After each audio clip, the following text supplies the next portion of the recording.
Welcome to Madison City Channel's Know Your Candidates interviews, co-sponsored by the League of Women Voters of Dane County. I'm your interviewer, Gail Bliss, and I'd like to introduce Amy Larson, running for Dane County Board, Supervisor for District 15. As we begin, please give us an opening statement about your educational, vocational, and civic experience you have, which prepares you for this office, and why you are running for the Dane County Board. Thanks so much.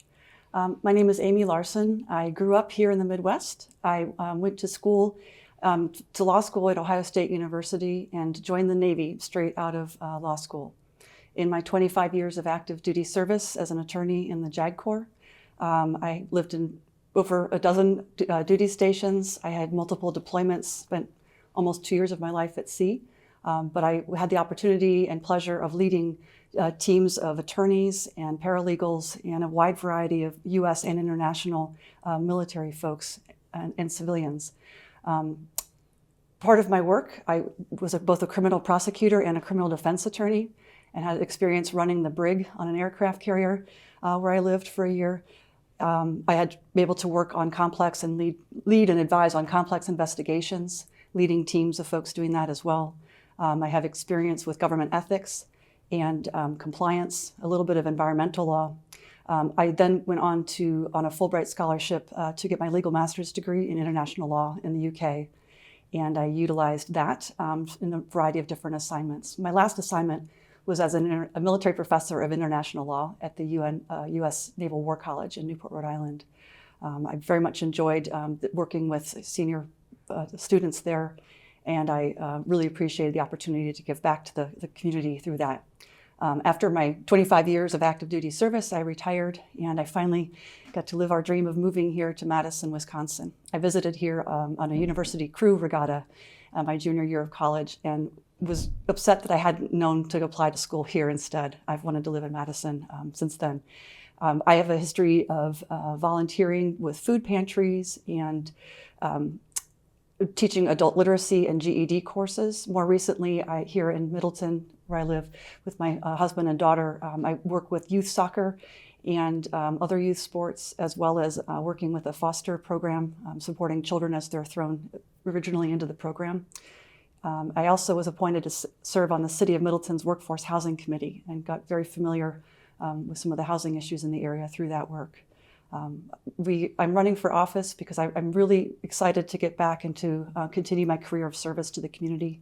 I want to make Dane County an even better place to live and thrive, to continue on that lifetime of service. How should the county address the significant budget deficit expected for the 2027 budget? Thank you for that question. It's obviously a very complex answer. There are numerous factors that have gone into what generated that budget deficit, but it's very important as good fiscal stewards of the people's money that we right-size that budget and get it back to equilibrium.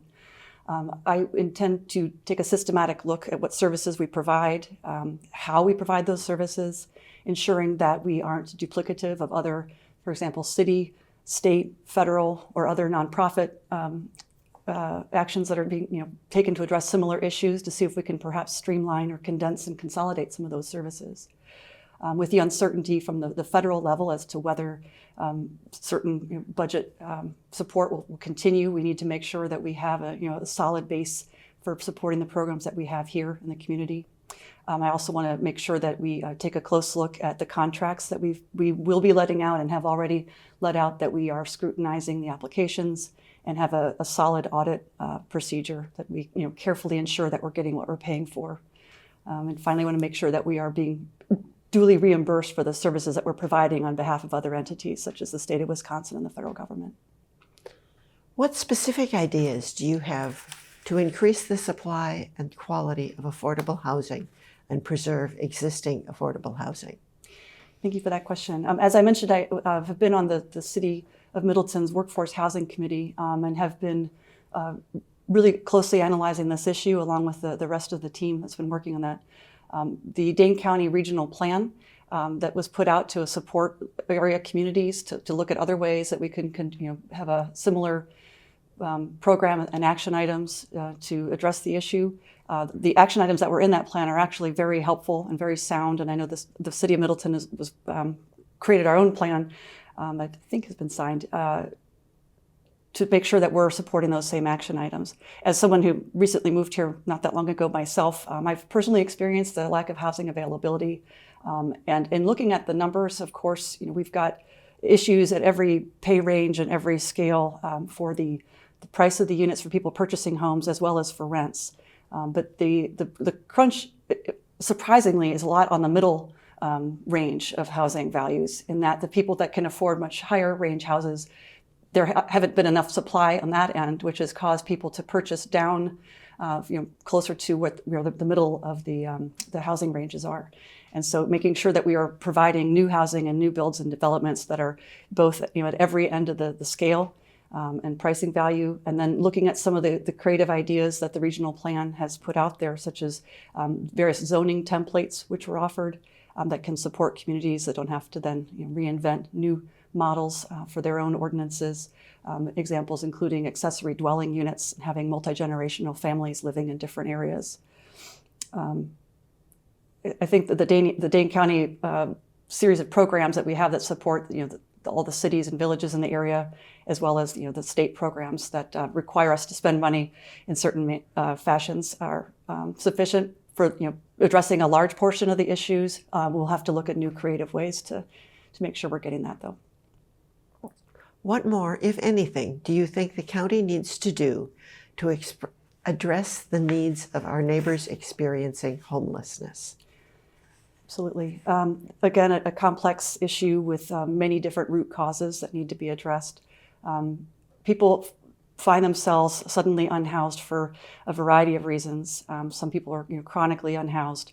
The city has a variety of programs that help through the Dane County Housing Authority to support different rent programs to make sure that people have a place to live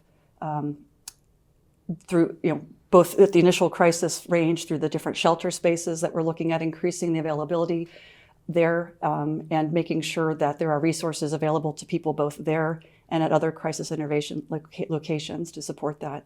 Obviously, the housing first is an important factor, so that people have a stable place in a home where they can look for employment and seek to try to get themselves back on their feet. When faced with making difficult, controversial decisions, how do you ensure you are getting input from residents with a broad range of perspectives? That's a great question. A lot of what the county does has broad second and third order impacts on a variety of other programs, both under the county's control and outside that as well. And meeting with people directly is the best way. Through town halls on a particular topic or an open session is a good way to meet with residents in a particular district. But hearing from voices both of those affected by a proposal or an ongoing issue that we're looking to solve is the most important. Meeting with representatives of different groups and service providers, both government as well as nonprofit and other agencies that are supporting people is helpful.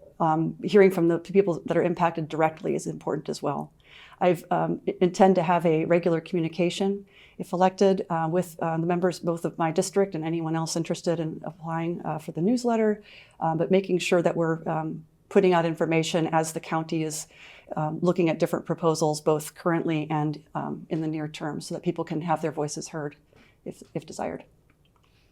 Please describe any other priorities for your term in office. If these include new or expanded programs, how would you propose to fund them? Mm-hmm. It's a little premature for me at this time to project any new programs into the Board of Supervisors' current agenda, but I do intend to look for new and creative ways to solve some of the longer term issues that we've had. I think that my experiences in the military and working overseas and with a variety of different topics and subject matters will be some fresh eyes with some new ideas that we can bring in. I don't at this time have any specific program I'd like to propose. I'm not on the board yet, but I do look to make sure that we are providing the best services that we can affordably to the citizens and residents of Dane County. What would you like to say to the viewing audience as we complete this interview? Thank you. I am running for this office because I care very deeply about this community. I love living here. I love the natural beauty of the space. I love the vast open agricultural spaces that are so close at hand to all of us. As an attorney with decades of experience doing complex problem solving and research and working with people of all types, I really look forward to continuing my door knocking, which I've been doing in our district, and I look forward to hearing the concerns of people and the pride that people have, and what we can do to continue to make Dane County a wonderful place to live and thrive. I'm ready to serve Dane County right now, and I look forward to being able to do so. For more on my campaign, please go to amyfordane.com and remember to vote on February 17th. I want to thank Amy Larson for speaking with us and thank the viewing audience for taking time to know your candidates. I want to remind everyone that the primary election is Tuesday, February 17th, and the general election is Tuesday, April 7th. Every election is important. Please vote. On behalf of Madison City Channel and the League of Women Voters of Dane County, I thank you for joining us.